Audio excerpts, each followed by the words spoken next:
Yo, what up? What up? Good morning, GM. Wednesday. Look at that. Most useless day of the week. March 26th, 2025. Look at that. Another beautiful day to have a beautiful day. I got my co-host, Tyler. Tyler, good morning. How you doing today? I'm good. I woke up. There was big green on the board. I was excited. Looks like we're reversing a little bit, but it's all right. It's Wednesday. We'll see what happens in pivot day here to see if we're going to be feeling bullish the rest of this week or hopefully not the opposite side. But big day for you. Some poker games happening later today.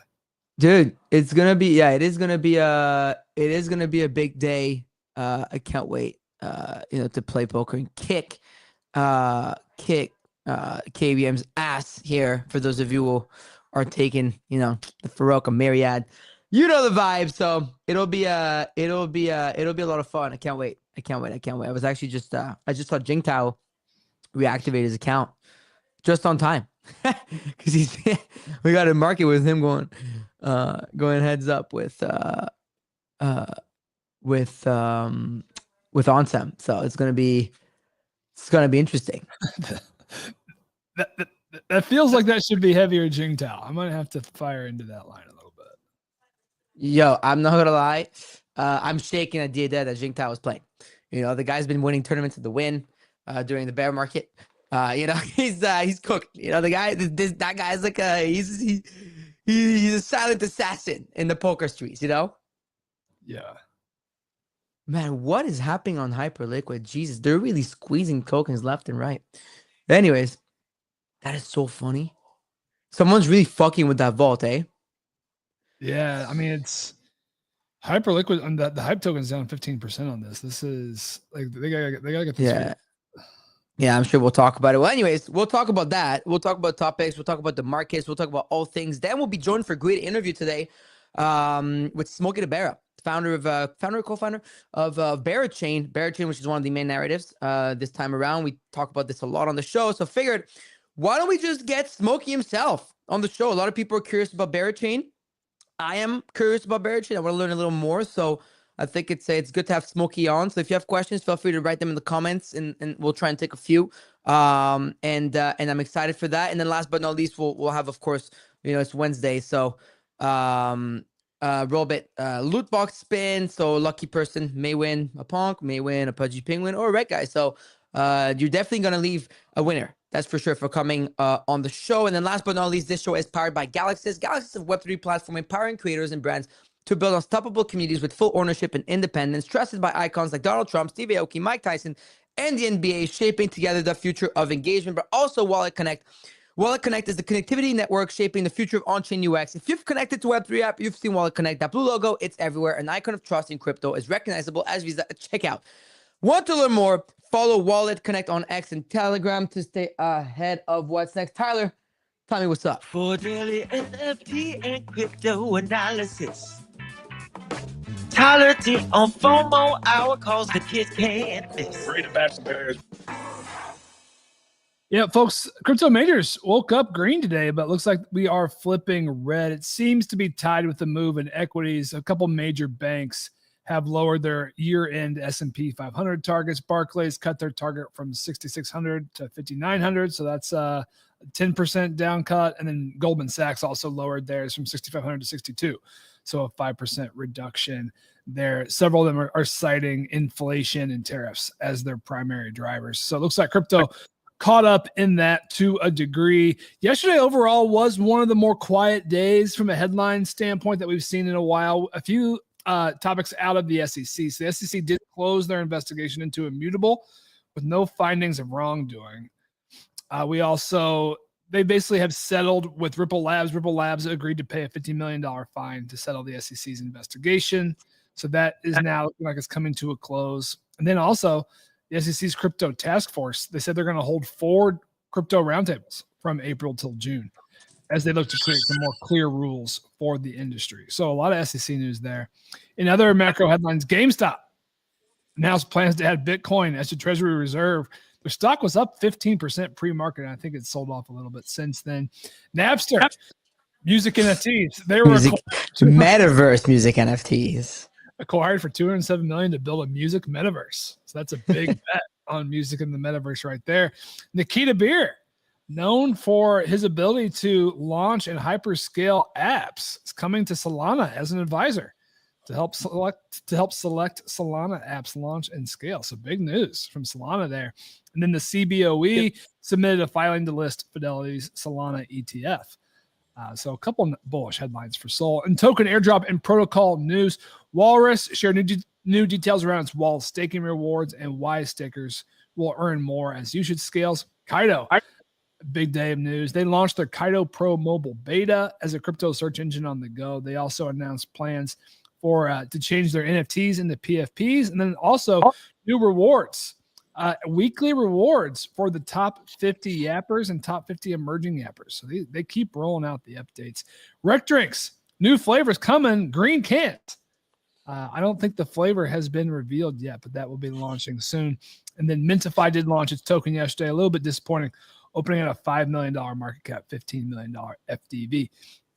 Rounding things out here, AI was up about 3% this morning when I read the numbers. Meme coin leaders were up big. They're up 10 to 15% across the board. That may have reversed a little bit here in the last hour. Overall meme market up about $11 billion in the past 4 days, but Doge and Shiba clearly a big chunk of that. But a quick rebound there kind of across the board. And then in NFTs, Taproot Wizards, they sold 1,660 of those 1,750 wizards.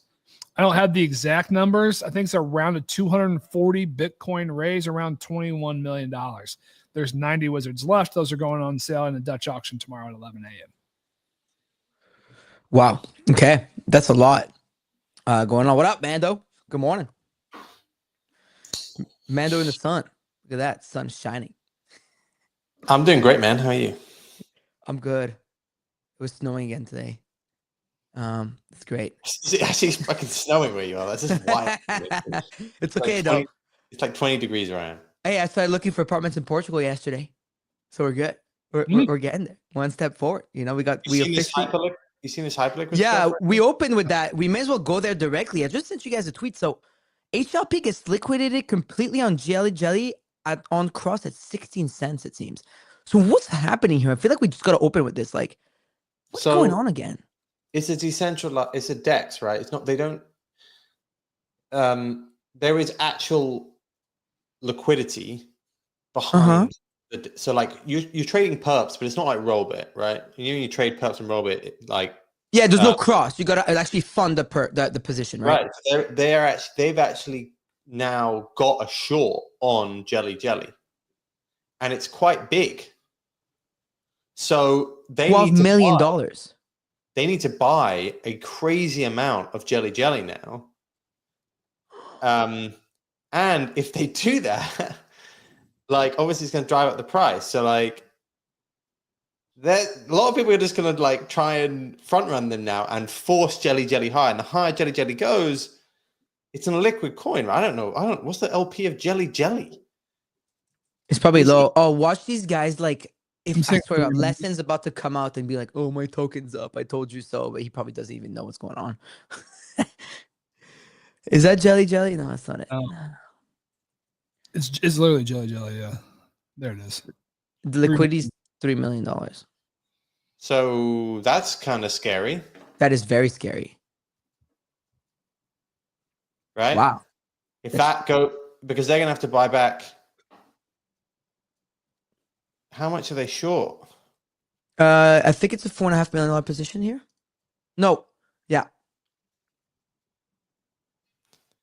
How are they going to liquidate 4.5 million? So look on chain saying the crazy squeeze caused a hyper liquidity provider HLP to lose approximately $12 million in the past 12 hours. OXDE95 shorted Jelly on Hyperliquid and removed the margin, causing HLP to passively liquidate $4.5 million short positions. A newly created wallet, OX20E8, opened a long position on Hyperliquid, and the current unrealized profit is over 8.2 million. Holy shit, people are playing games on there and cooking, bro. Wow. Guys, this is actually crazy, no? But then if the long takes profits, then the price will go down. Yeah. So Sue's explaining here, right? The guy went max short Jelly perps, likely while buying spot. Pumps the spot on chain to self-liquidate the perps. So he self-liquidated himself. He's done this before. Then HLP inherits the giga short jelly position. And then he continues to pop the spot. And then HLP is still short. So they're down. So actually, aside from it being Suzu, this is actually the right explanation. That's exactly it. Yeah, that's exactly it. Right. And they've done this before. Remember that when he self-liquidated himself on like a $300 million long position? Is it the same trader? I don't know if it's the same trader, but it's the exact same approach. It's the same approach, yeah. With the ETH long, so yeah, it could be the same trader. I'm not saying it's the same, but it could be but it's the exact same thing that happened last time. This is a good explanation. Wow, guys, this is not great. I mean, you were saying on the back of this that Hyperliquid. Oops, wrong app. You were saying Hyperliquid on the back of that. Oh, fuck, it's down 16. Whoa, yeah. That's not great. It was really starting to see some momentum too. How do they control for this? Like, this is not my area of expertise. Me neither. Yeah, not at all. How do we fix this? Do you just not list these tokens? Do you change the perp structure? Well, they changed the perp structure already, right? That was for Bitcoin and ETH. They lowered the margin, but meme coins are lower. I think they're only meme coins like 3x usually on Hyperliquid. Damn, guys, this is actually wild. Oh, it's not on there anymore. I can't even find it. Oh, perp, sorry. Yeah, he's sorry. It's 3x. You're right. It's 3x. Look, when you go 3x, you go perps. It's only 3x here. Damn. And the order book is just going. It's asked another way. Like, why is this something that's happening to Hyperliquid? Why does it not happen to other? Because it's decentralized on chain or something, so it makes it easier probably to do it on there, right? And it's got actual money in there, right? Like you can't do this on like the wasabi. How many perps? I guess there are some perps for like really low market cap stuff, but this is a risk on like really low market cap coins, right? Yeah. Also, it's way less public. Like when this would happen on Binance, you would never know it. You would never know. Yeah. It's like the telegraph of this is what's causing the trade to happen. It's because it's public that allows this to make so much noise and therefore people pile in too, right? So now you probably have people like piling on the trade and driving jelly up because they know this guy's pumping in spot, right? So if you caught this early on chain, you were able to probably make money. Wow, they're down. Well, that was 24 minutes ago. It was down $11 million. Wow. So I need to make basically fuck. You just gotta cut meme coins under a certain market cap from your perps, right? Like, yeah. Are they just asleep at the wheel here? Like, why is Jelly still on their perps when it's? I mean, it was at $5 million market cap. Fuck. It's at 50 right now, 40, but it's By the way, if you're listening to this, like, don't be trading this. Like, it could go both ways right now very fast. Be careful. But yeah, I don't know. Wow. Yeah, that's it. That's really it. Shorted jelly on Hyperliquid. You can assume that he pumped it to himself on chain. Liquid himself is forcing Hyperliquid to inherit the toxic short position. And now it's giga pumping and Hyperliquid are holding on for their dear life with a negative 10 million P&L. Fuck. Wow. That is not great, boys. Yeah. Oh, well. Hey, the tools are there. Someone's just using them. Right? Is he doing anything wrong? Whoever he is. I don't think he's doing anything wrong. Right? It's fair game to me. I mean, in my eyes. Seems like it. Damn, this is actually crazy, guys. Fuck, well. That is not great. Yeah, imagine Binance just lists jelly here. Imagine. 4x is still a pretty big move, right? At 4x is what they're saying would totally liquidate them. And of course, they probably would have additional measures. Yeah. I mean, this is not good. You definitely don't want that. Well, you got to hope that somebody else who owns jelly also just like stops it from being a 4x, but. Wow. That sucks for them, man. So anyways, so there you go. We talked about it. We'll see what happens next. It'll probably happen during the show. I mean, these things move fast. So we'll see wherever that goes. Be careful if you're in those trades, but if you catch this early, you catch it anyways. The rest of the market's dumping, boys. So Amanda, what's happening with the market? Thought we were back. We're not as back as I thought. We've had three back-to-back days, and now stocks are down like 1%. I don't know. I wouldn't go too crazy. Doesn't seem that bad. Yeah, it's good. Healthy. A little bit of red today. Bitcoin's still 86.4. Love to see that. I really thought we'd see our squeeze yesterday, not gonna lie. There was a point yesterday I was like, 88.2, 88.3. We're getting there. Or where we were? Yeah, 88. Oh, wow, we went to 88.7 the other day? I didn't notice. So that was looking good. Solana's up 140 again, 139 here. ETH is 2,000 and Farcoin back slightly. It's 570, which is actually not that bad. Not gonna lie. So the market is being the market. Tyler, what else did you have for us today? There was a lot of stuff to uncover. I know Smokey's gonna be there soon, so may as well go through it. Yeah, I think the Nikita Bier news, him coming on Solana as an advisor, was big and a surprise. I think he's been somewhat arm's length at crypto. I think he shared that in his announcement thread. If folks aren't too familiar with his background, so he's had some significant success launching and selling apps. So he launched this TBH app back in 2017, hit 5 million downloads, acquired by Facebook for 30 million. He then worked at Facebook for 4 years as a product manager, focused on consumer engagement and growth. And then he launched this gas app, 10 million downloads in 3 months, acquired by Discord in January 2023. So those are a couple highlights. And yeah, now he's coming in to help provide his expertise to Solana apps. And everyone's saying it, we need more apps. And now we're actually starting to see some experts come into the space. This is a big deal. So I actually only know this guy like a little bit. Like his background is in apps, just apps, right. Buying and selling apps. Not buying, building and selling apps. So he sold a famous app to Facebook back then. Like it was super popular when I was in high school. And then on and on. He's just good at building apps and advising apps in the background. And he's an angel investor, etc. And so that's really what it is. But what Tyler was saying, that's his background. He's also a really good shit poster. Goes viral a lot. But to me, like the biggest signal here, guys, is we've been saying this forever, but like point one here, regulatory environment is far more conductive to experimentation under the new administration. Mm-hmm. This is literally what we said would happen. Right? People want to enter the space. If they listed Jelly here, Binance could take out Hyperliquid. You're still thinking about Jelly? I'm not like that. This is serious. I think that's part of the reason Binance could selling off here, right? Like Binance could do the. I don't want him to do it. I'm just saying Binance could really do something nasty here, and list the thing, and hurt their competition for how much people have screamed that they're going to take out Binance. It would be quite the war. They've taken out FTX in the past. So have you guys got money on Hyperliquid?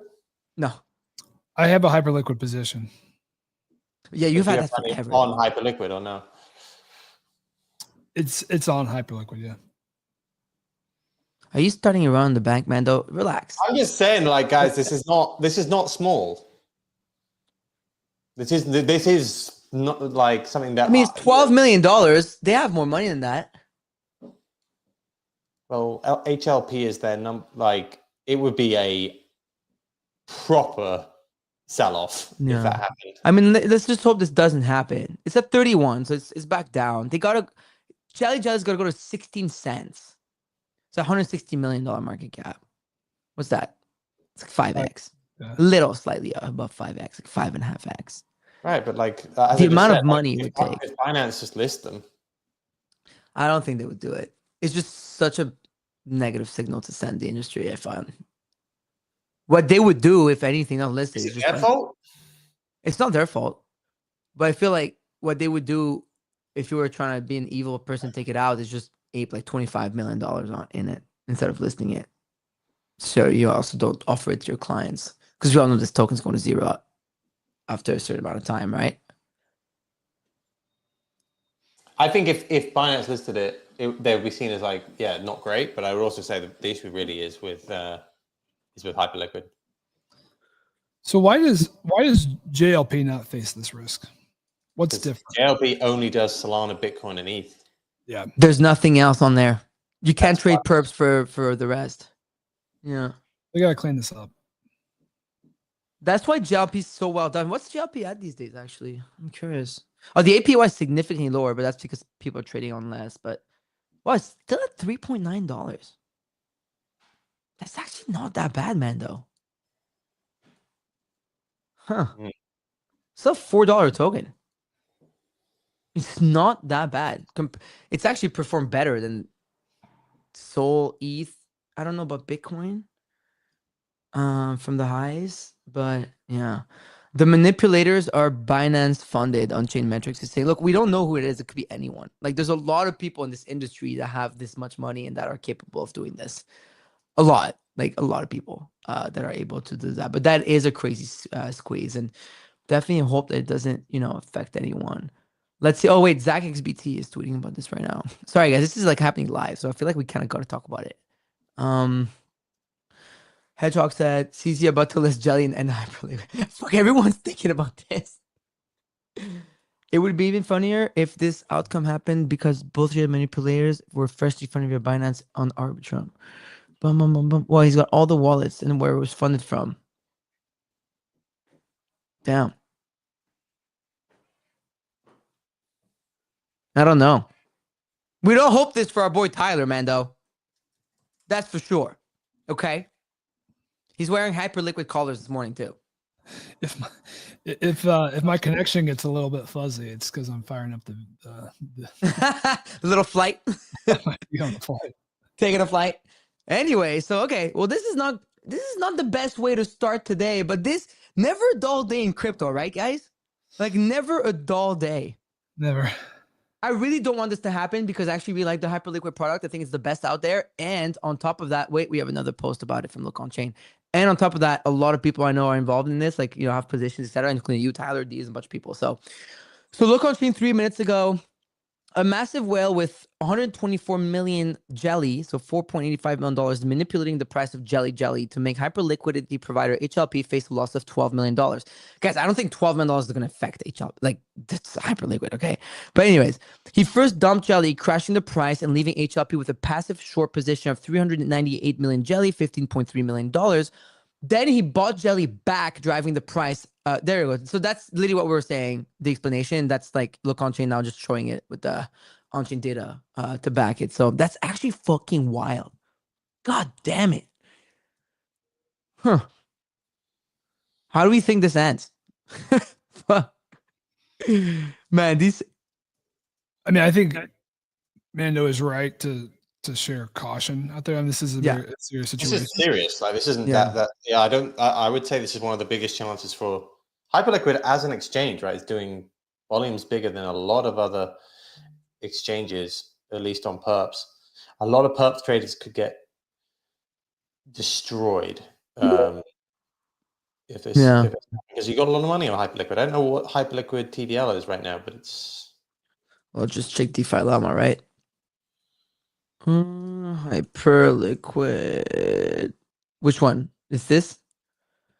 That can't be right. Is it not higher than that? The bridge at 2.2 billion. I mean, that's a lot, no? Bridge at 2.2 billion. There's only 380 million there. I don't know. It says the TVL of the bridge is 221 on Hyper on DeFi Llama. So that's what it's giving us at the moment. Anyways. See what happens then. We're like I said, we're probably gonna get this update like really soon. These things usually like it's not like it's gonna last all day long. Back to 20. No. Yeah, jelly's dumping at least. So it's 25 mil, so that's good. So the position's probably not down as bad as it was just a minute ago. But they've got to buy it back. It's not like the thing is, it's not really like a. They need to be buying this thing. They need to buy 4.5 million with a 3 million LP. So I don't know, man. Between this and Adam Cochran fucking, trying not to freeze in the woods and my whole timeline becoming Studio Ghibli, I don't know what's happening. I don't know. Dude, I don't know, man. I don't know. That maybe, and maybe the whale is Hayden from Libra. I don't know what's happened right now on the timeline. It's madness. I see Smokey's joined us on Twitter Spaces. Smokey, do you want to join us on StreamYard or no? I know you don't docs, but if you want, I mean, yeah, you guys tell me whatever's best for you, man. I can, if I don't have the StreamYard link, I think I didn't see it on my. I can send it calendar, to you but right now. Hold on. Yeah, if you want to send them, I'm happy to hop in over there, man. I DM'd it to you on X. Is that easier? Do you want me to email it? Yeah, no. XTM is good, bro. All right. I just terrifying to hear the word X. I'll hop in there in a second. All right, no rush at all. Tyler, in the meantime, is there anything else you wanted to cover while Smokey makes his way here? A couple headlines. Well, we hit the meme thing. There's not a whole lot to unpack there. Taproot Wizards probably the biggest other story. So it looks like they're going to get through. They're going to sell all these things. They sold. There's only 90 left.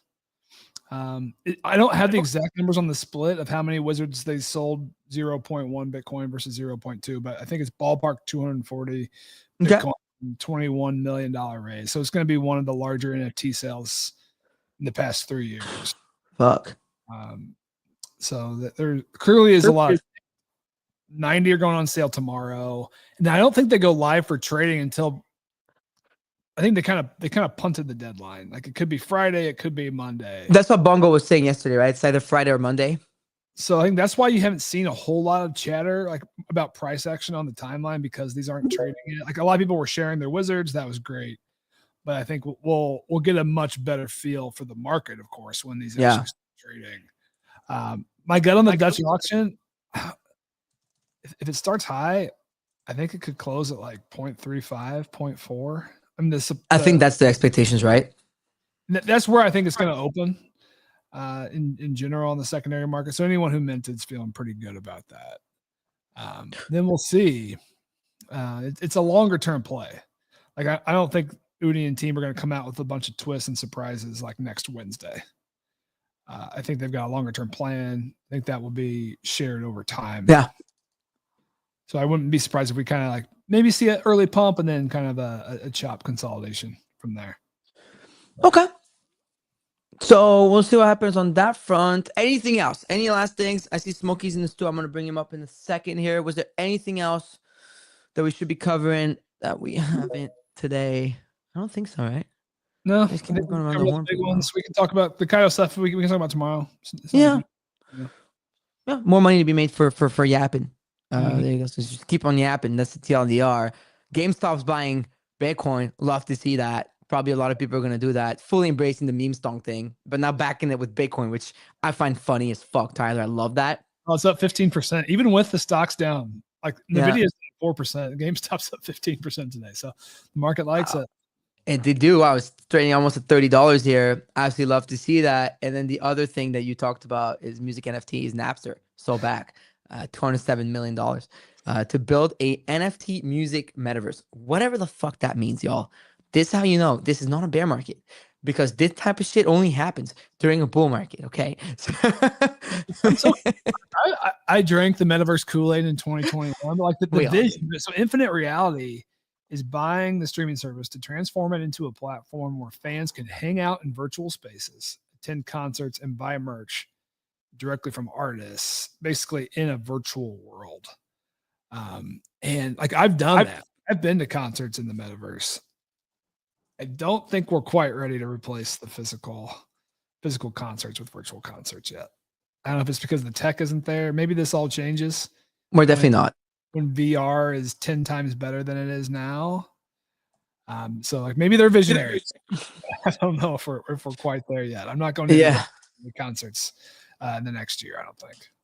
Yeah, no, I'm not. I mean, if I go to a concert, it's to feel something. And the only way you really feel something is in person, right? And so the whole metaverse thing, I don't think has worked. And I don't think it'll work for a little bit. But anyways, let's get Smokey up here. We got a dope fire guest up on FOMO Hour with us this morning. Smokey, what's up, brother? How you doing? Good morning. What's up, man? Good morning to you too. How you guys doing? We're good. Another day in paradise. Another day in the East Island. Of course, man. How could I ever complain? Dude, it's crazy. I don't know, man. I wake up this morning and see this Hyperliquid thing. I'm like, oh shit, here we go again. You know? Yeah, man. It's crazy out here. It kind of reminds me of the older days, to be honest, with like, weird people just attempting to attack vaults. Not not exploit style, but just profitable trading strategies, I suppose. Yeah, it's there's just so much going on. I mean, speaking of the past, etc. Smokey, why don't you give us a little like intro? Like, I kind of want to know a little bit of your background, to be honest. I mean, obviously you're at the helm of BeChain now. We're gonna dive deep into that. I know Tyler's got some questions, so do I. Congratulations on your success. I mean, you are arguably one of the top narratives this cycle, and at least for quite a little while more. I also have Sobi, who has not stopped speaking about you to me personally for the past few years. I think last 3 years. So you got a fan in Sobi. I know Loxley, our CEO, also is a big fan of yours. Oh, amazing, man. So we got a lot of friends in common. So I kind of want to hear more about like who Smokey is and like what's your background? Like, how did you get into all of this crypto stuff? Yeah, man. Sort of came from the pretty opposite side of things. I've been in and out of crypto since like 2015, 2016. But I was originally in like healthcare, bio, pharmaceuticals, very much on like the empirical science / like, wet Wow. lab kind of thing. I definitely did not start in crypto, but was building, my first company, was spending a lot of time in the Bay Area. I think, you just run into a lot of folks who are building cool shit. And I think that when you see enough friends start to check out something interesting and folks who are often, directionally correct about things, you kind of got to ask yourself like, okay, what am I missing here? So that was just sort of at first messing around with even Bitcoin and then playing the 2017, 2018 cycle and thinking that everything, whether it was fucking like, rate block / nano or Oyster Pearl or like Dragon Chain was going to be like the next big thing. Getting rinsed pretty hard on that. And then having fun again in like DeFi summer and like sort of round 2, right, when NFTs took off and we sort of had this DeFi 2.0 wave. So, dipped my feet in 2019. DCF God, who I'm sure you guys might have run into before, is like a good IRL friend as well. So he sort of helped drag me and some of our buddies back into the fray. And then I'd say that like, sort of went head first in like mid 2021 and have been working on BeChain in some way or the other ever since. It started very much as a, like a complete joke / a, an NFT collection of bear smoking weed that we just thought would be funny. Which is, sort of how a lot of that, this whole shit started out of nowhere. And then over time, we said, hey, like there's probably something a lot more meaningful that can be built here. And, decided to run with it. I love that. That's so cool. I remember it started off as like a joke in an NFT project. It's the same with us. Like the whole Rock Radio thing started off as a joke and then it became an NFT project in late 2021, early 2022. And here we are. Like you're one of the biggest media publishers in the space and we're launching like a prediction market. So I love this 100%. backstory. Yeah, man. I mean, I think like the things that often have the most interesting outcomes, and of course I'm biased here, are the ones that are not like overly like engineered, right? Like it's true. Like you kind of just gotta let shit happen at times. Of course, have a plan, but if it doesn't always have to be some super prescriptive playbook. Sometimes it can't be. Like, healthily fuck around and find out, right? It can't be in this space because you got to adapt and change. Like, but then we got slapped with 2-year bear market. You know what I mean? It's like you got to figure it the fuck out. So it's like you can't if you stick to one plan, but you can't flip flop too much. But you just can't bitch out. Well, it's also like you can't there, and I think there's a healthy medium too, right? Like I think there's a point in time at which everyone was just like, I'm gonna chase whatever narrative comes up, right? So for a week everyone was ZK, then everyone was modular, then everyone was like restaking, and then like I think briefly everyone was like a Bitcoin L2. And then you know what I mean? Like I think that chasing narratives also has like pretty aggressive whiplash. Because if you do that too much, then you end up with a bunch of grifters following alongside you who are like, okay, cool, like, I'm just gonna follow whatever is hot right now. And then when the music kind of like turns off a little bit, you're left with no one. You've just got like the grift brigade who kind of ran out of exciting things to get hype about, right? So I think one thing that we've kind of always focused on, and maybe to a fault, honestly, has been like, we've got like this core thing, proof of liquidity that we care about. There are bears. There's an ecosystem that's pretty expansive. Like we're going to do the thing that we know best. And we're going to try to avoid, getting too caught up in a lot of the noise. Some of which is great, but some of which is just like people saying shit because it sounds cool. So trying to find the right balance of all the above. Love that. I definitely want to dive into proof of liquidity here. Yeah. Smokey, before we do that though, I mean, the headline story is pretty incredible. It's from a 0.069 ETH mint in August 2021 to a $4 billion FTV. 3.5 I mean, years good like, tech. Cool story. Maybe like in an extra level of detail, let's peel the onion back a little bit. Like, how did it? Yeah. Yeah, for sure, man. I mean, look, we were spending a whole bunch of time, my co-founder Papa and I, in these like, very DeFi native discords. Think like summer 21, right? This is around the time when it was the heyday for like just cool shit in DeFi, whether that be alchemics and Frax and Ohm and so on and so forth. Along with like, I'd say an increasingly mature NFT scene, right? We were seeing stuff that wasn't just 10K profile picture collections, but we were seeing shit like Parallel. We were seeing groups that effectively like, were taking NFTs to a new level. And I think that meant that, we were attracted for a couple of reasons. One, like, more weird volatility, liquidity plays are always interesting and fun from like a market participant point of view. And NFTs are just sort of like, I don't think meme coins were as much of a thing at that point. NFTs were just a different level of like, of Yeah. shitcoinery, if you will, right? That also had like very interesting community forming capabilities. Some very corny, but others like quite interesting to get involved with. Like, I still think to this day about like folks that were involved, like Forgotten Runes and stuff. And you almost like end up being able to ascribe a bit of a personality trait or an archetype to people based on the NFTs they run with, right? Do you have like a fucking Goblin Town thing, or do you have like Pudgy Penguin? Like, what's your personality? Are you a punk, et cetera, et cetera? And I think that at that point we were like, fuck it, like it'd be kind of fun to make an NFT project and see where this goes. We don't have a grand plan for where this ends up, but we'll make 100 NFTs of these bears. We'll raffle them off in like Discord servers with like basically lots of folks who are friends. And or smart participants, and we'll see what happens. And that happened. We sold those out pretty quickly, and like not fast for an NFT mint, like an hour or something like that, back in August of 2021, I think. And then we were like, okay, now what? We could either make 9,900 more pictures of bears smoking weed, or we could try to do some weirder shit with this. And we decided to make them quote unquote rebase, or just like multiply and supply. Not quite 6-figure APYs like Ohm. But the whole concept of like, okay, if you hold one bear in collection A, then collection B, you'll get another bear for free. And if you hold those 2 bears from collections A and B, then you'll get 2 more bears in collection C. And if you hold those 4 bears, you get, what I mean? Like you almost get these Russian nesting dolls, right? Allowing the community to, on one hand, like reward early holders, and they end up, pretty deeply in the green. As in, I think that people went from like, a single 0.069 ETH bear, like 300 ETH worth of NFTs or something. And at the same time, actually, like decrease the scarcity, make that supply actually a little bit more distributed as people go in and out. So we just kind of ended up with this community of a couple thousand people who were both, on one hand, pretty DeFi native because of the original communities they came from, but on the other hand, like pretty retarded and risk on because they were down to like ape a bunch of NFTs of bear smoking weed. This is true. So I think we struck a happy medium there where it's like, okay, cool. Like we got people who are down to see interesting things. But they're also somewhat sophisticated market participants. And it was at that point that, it was, I'd say late 21, early 22, there were lots of conversations being had about like, what does the future of DeFi look like, right? Like, how do we actually end up looking at all these ghost chains at the time that had like, tens, I'd say like, $5 to $10 million in TVL on the network, but like hundreds of millions or billions of TVL securing the chain. And we're just like, well, this balance seems fucked. It's like you're paying, $250 million a year, let's say, in security / emissions to secure, like a fraction of that. Why, right?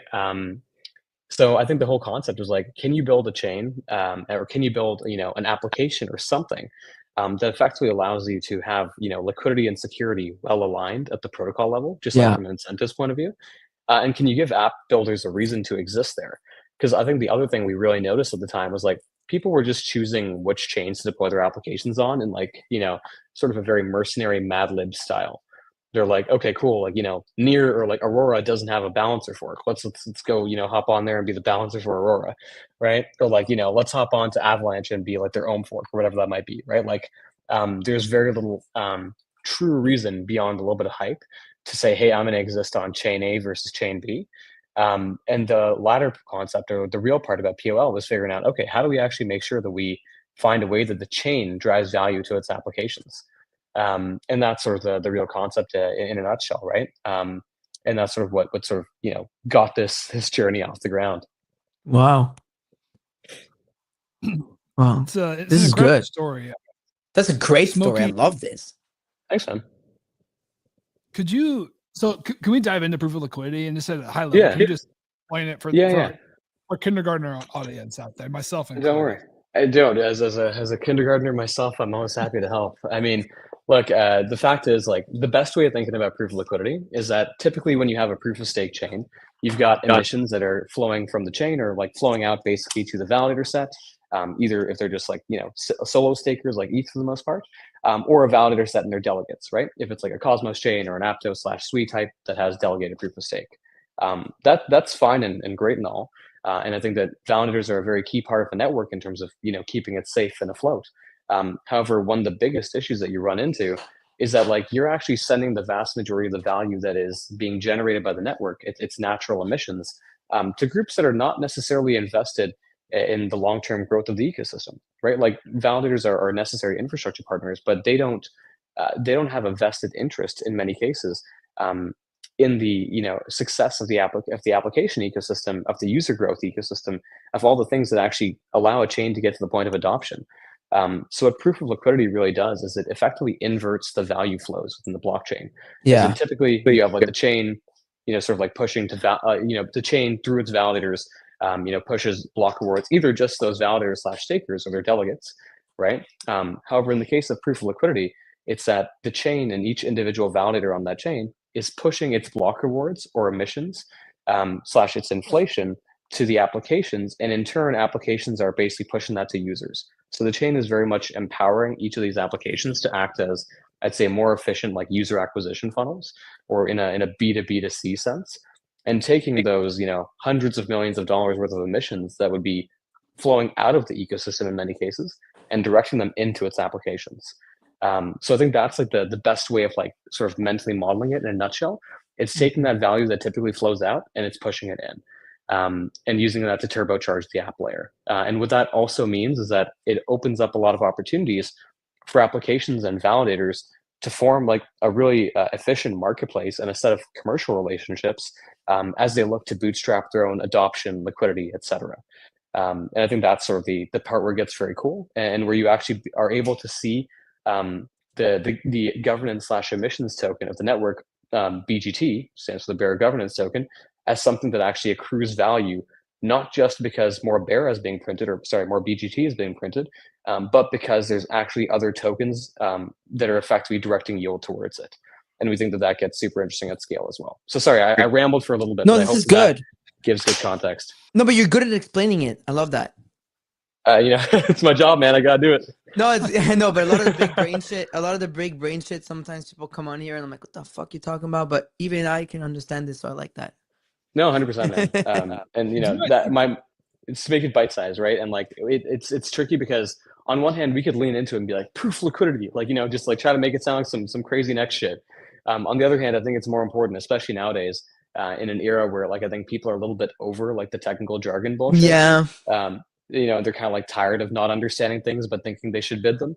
Now it's more like, how do we make things actually palatable and something that the layperson can understand. So even as we think about the different framings or branding for proof liquidity, it's like, okay, do we say it's a chain that allows you or gives you the opportunity to earn more by doing the things that you already do? Is it a chain that really puts power in the hands of the applications? Like there's so many different ways to frame it, and we're very much workshopping that as we get more and more feedback over time. Makes sense. I'm starting to understand it more in the concepts. I would love, could you maybe like walk through an example of like an existing app? Yeah. Someone wanted to deploy capital on BeChain app, like kind of walking through it to make it 100%. concrete. 100%. So I guess what I'll do is I'll start from the top down in terms of just understanding how emissions flow within BeChain, right? So all emissions in BeChain are in the form of BGT, Bearer Governance Token. Important thing to keep in mind here is that it's entirely illiquid and soul bound. So you can't just go and buy BGT. Perhaps one of the most important tenets of proof of liquidity, hence proof of liquidity, is that the way that you earn this emissions token is by actually doing the work of providing liquidity or value to the network. So the way that this works is that each validator on the network, and right now there's up to 69 validators, there's like 60 something live. This will expand over time. Each time that they win a block and they're the one that like produces that block reward, they effectively have like a little pie chart or a cutting board.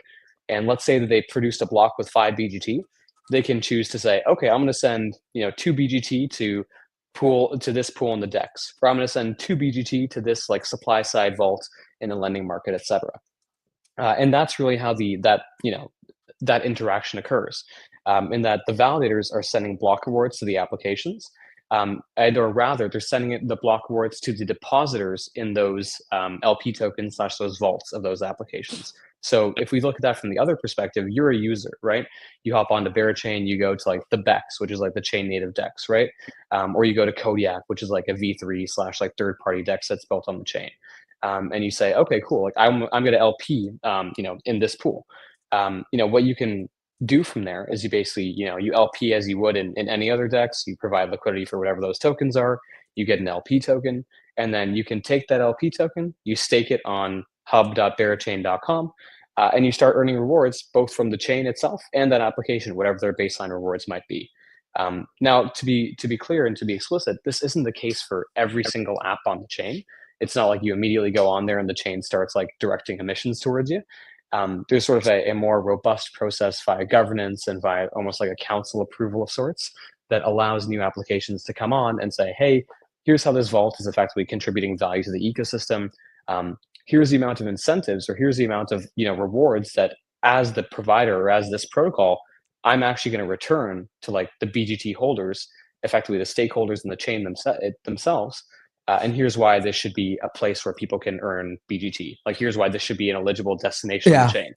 So you get that value exchange, which I think is like very cool. But did that flow kind of make sense, Tyler? Yeah, it does. Helpful. Awesome. So yeah, like from the user sense, it's meant to be as like, low touch as possible. It's really, you do exactly what you would do in any other app in DeFi. But you also have this added benefit or this ability to effectively take that, receipt token that you would receive and stake it to earn rewards in the form of BGT. And what's happening in many cases for that, third party or that external application's vault to actually earn BGT is they're posting incentives in their own form. So they're telling validators, and rather the delegates of those validators, hey, I'm going to give you guys, $1 in my token in exchange for every $2 or $3 or whatever it is of BGT emissions you push towards my pool. So what that ends up being is a pretty interesting money multiplier for these protocols, right? I think we've seen lots of cases where you can sort of take, $1 of emissions here, then, use it to earn. So like, you start with $1 of your protocol token in your treasury, then you say, okay, cool. I'm going to use that to get $4 or $5 worth of BGT emissions. Hopefully with that $4 or $5 of BGT emissions, maybe I'll get $100 worth of liquidity. And off that $100 in liquidity, maybe I'll generate $1 or $2 worth of trading fees. And then I'll use that, you can start a little bit of a good cycle there, right? It all, of course, depends on user demand and the ability to really scale that over time and use that to, I think, add fire to projects that already have a semblance or have potential for product market fit. But that's almost one of like the ideal outcomes there, right? You use it to get something, you use it to get a flywheel spinning to the point of actual sustainability. While at the same time, that application keeps on pushing its rewards, whether that be from its token supply, whether that be from fees that they generate, whatever it is, to continue fueling their emissions. And I think that gets, the part where that gets really interesting is that it means that BGT is like really the first L1 token that's accruing value from exogenous assets, right? As in, it's not just BGT yield driving BGT. It's actually the fact that other protocols are willing to effectively incentivize it in order to receive emissions. And we're hoping that ends up being a really efficient system at scale, where on one hand, applications are able to basically find ways to get $2 of useful emissions for $1 of liquidity that they would have controlled. And the chain's able to grow lots in value and give great yields to people who are participating in the ecosystem. Wow. There's a lot to unpack here. I love that. And there's definitely a lot of opportunities. I mean, we talk about it a lot. I mean, it's something Mando's been mentioning a lot. I know Tyler here and there. It's like there's a lot of opportunities this cycle, especially as we're gearing up hopefully for another good run here in crypto in general. But BeChain is definitely one of the leading the leaders here. Actually, I was talking to my boy Jason yesterday night from Oros. He's out in Hong Kong. And he's like, yo, have you seen BeChain, mate? And I'm like, yeah, I've seen BeChain. Yeah, I've seen BeChain. So I love that. Quick question for you. I know we're approaching time here. Yeah. We had a quick question from the audience. Actually, first of all, rafflebot.xyz. If you want to have a chance to win a Pudgy Penguin, a CryptoPunk, or Red Guy, the code is BeRaChain today. BERA Chain. CHAIN. AI. And BeRaChain, rafflebot.xyz every single day, Tuesday, Wednesday, Thursday, and Friday. Just no Monday. Sorry, lads. We do a $5,000 Robit loot box spin, and we pick someone from the audience to come and win. So hopefully someone wins a Pudgy Penguin or a CryptoPunk today. We've given away 3 already, so it's not bad. About $1.5 million given away in the year on the show, 4 days a week. So you'd love to see that. So the code is BeChain. But Smokey, we had a good question in the audience earlier. It's like, if someone is not involved in all of this yet, like what is the best way? How can someone get involved in BeChain now? Either for fun or to make money, whatever. But if someone just a BeChain noob wants to get involved, what's the best way? Like, what's the lowest lift sort of way? What's the lowest? Yeah, exactly. Getting your hands wet. You know what, man? I think that like this is one of the things that we're focusing the most on as a team. Like, what's a really simple onboarding experience? And I think that within the next 2-3 months, I'll have an even better answer for you. Right now, there's a great tool / team that I'd actually shout out within the ecosystem. It's called like Veritown, and they've built just like a great interface for effectively interacting with all different sorts of stuff, whether that is, effectively building, using the bridge, whether that's, getting some initial Bera, whatever that might be. Like, they've built, I think, a pretty thoughtful interface for just, doing whatever. This is nice. Yeah, man. Like, it's pretty goofy. But it's, I think, like the correct way of it's one of the best ways of getting people's feet wet. So, for new users, I think it's great to, start playing with that. And they can find ways to get involved from there. And then beyond that, I would just tell them to check out like hub.bearchain.com, because that's like, just the official website. And, there's all sorts of resources on there that basically shows you, okay, here's how I swap, here's how I use different pools, whatever it might be. This is great. hub.bearchain.com and then bera.town. I'm showing them on screen if you're on video, but if not, you guys can go check them out for yourselves. And I guess, I have one more last question for you. Is like, what's next, right? You just, proof of liquidity is like fresh off the press. I think it's from this week. Yes, sir. So what are you most excited about? This coming months? A couple things, man. So one, I just want proof of liquidity to keep on humming nicely. I think we're going to see more and more teams from outside of the ecosystem, like, non-Bera native protocols, come in and get involved. And then people can build very interesting primitives around that. So, for example, for those that have been keeping a close eye, like Pendle was starting to deploy their stuff this morning on BeChain. So, I think we'll just start to see more interesting yield primitives pop up. But even like outside of DeFi, right? I think that what I'm thinking about a lot next is just how we make sure that we responsibly put BeChain in the hands of the consumer. And I think that there's so many different ways that one can go about doing so. But I think it's going to be a lot more like education and a lot more external pushes, if you will, on stuff that allows like, your layperson to get comfortable with BeChain and figure out, okay, cool, like here's how I can start messing around with this. Is this a game? Is this an application? Is this a DPIN thing like Puffpaw that can end up in the hands of lots of people where they don't even know that they're using like BeChain under the hood, but they're just like chilling vaping, right? Like, I think there's lots of ways that BeChain can embed itself. So I'm thinking, I think the North Star metrics are kind of value being accrued to BGT, and, new protocols participating in POL. And on the other hand, distribution. So like real users coming on chain that are contributing some form and or, have real financial value to add to the ecosystem. So yeah, man, it'll be exposure summer. I love that. Exposure summer. Fuck yeah. That's awesome. Well, Smokey, thank you so much for coming on. Shout out to Tyler for facilitating this. It was a pleasure to have you on, and really excited for the future success of BeChain. Of course, man. Thanks for having me. And shout out to you guys. It looks like you're doing great work over here. Thank you, bro. Thank you. Yeah, definitely should talk about Myriad and BeChain. I'll hit you Let's up. do it. I'll hit you up. All right. Take care, boys. All right, man. Peace. See ya.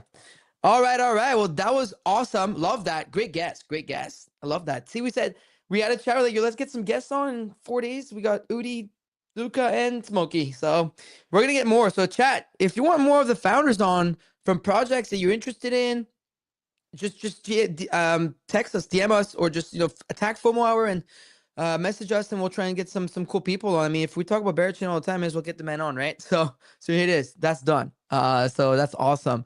And I thought that was great. Very bullish on what they're doing over there. Anyways, it is time. To do the spin. Mando, what's the update on our jelly thing? It's back up to 40 mil.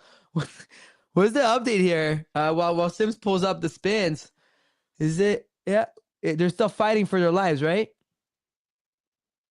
It looks like. Oh, you muted. I said I think you should take money off Hyperliquid if you have money on Hyperliquid. Wow.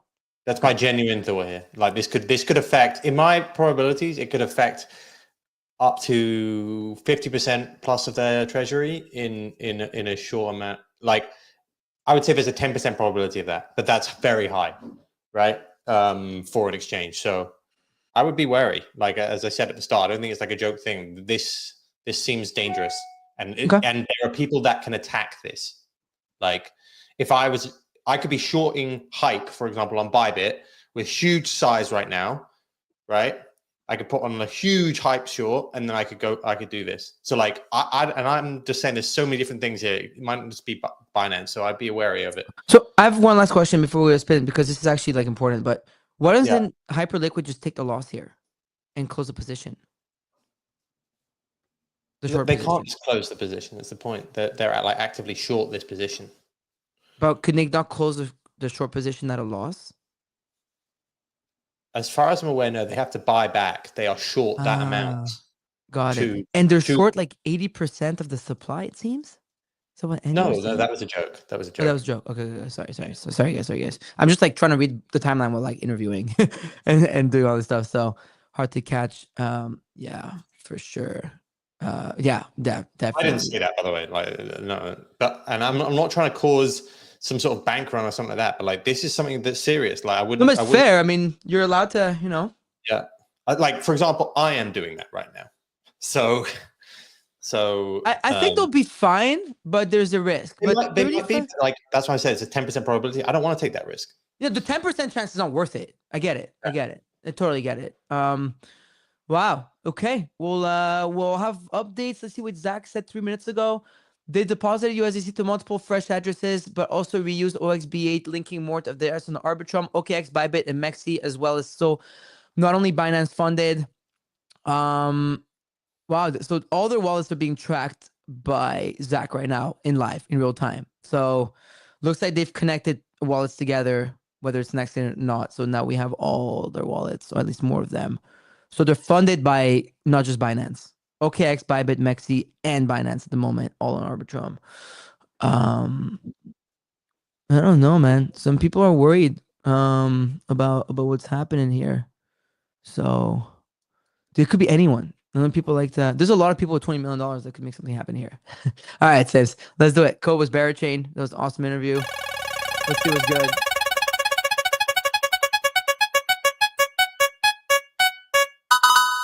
BeChain 92. BeChain 92, congratulations. Looks like he's a fellow Canuck, fellow Canadian. Love to see that.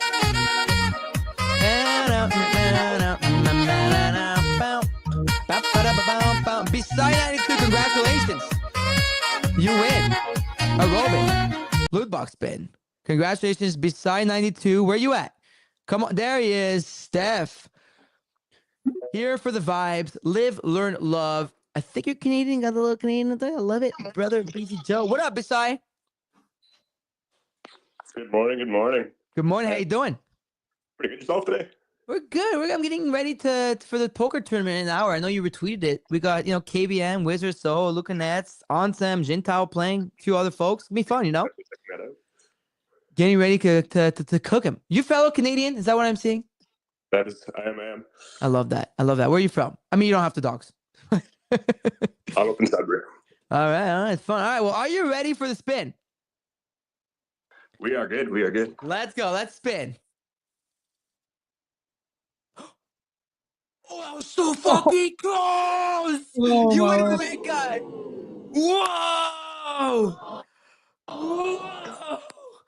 This guy almost won a CryptoPunk, man. Congratulations, though. You win a red guy, and then there's a nice one. And red guy cooking worth $1,000 again. So congrats, Steph. Besides, you just won a red guy. He's got the sound bites going on. Congrats. And with that, we'll see y'all tomorrow morning, 10 a.m. Eastern Standard Time for the episode of FOMO Hour on Rug Radio. Let's go.